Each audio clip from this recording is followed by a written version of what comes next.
तो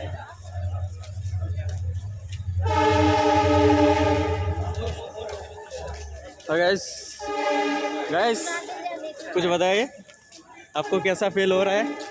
খুব ভালো লাগছে, কারণ অনেকদিন পরে আসছি, প্রায় 6 বছর, প্রায় 6 বছর পরে আসছি, তার জন্য একটু ভালো লাগছে। আর সব কিছু পরিবর্তন লাগছে, আগে যেরকম ছিল সেরকম নেই। যা যা দেখবো আপনাদের তো দেখাচ্ছি, একদম একদম। সঙ্গে লেগে থাকুন। তো প্লিজ আমাকে একটু দেখাও, তখন একটু টেক করো।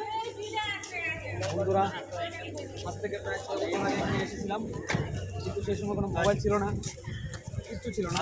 শুধুমাত্র সশরীরে গিয়েছিলাম, ক্যামেরা বন্দি করার জন্য কিছু ছিল না। একদম। তাই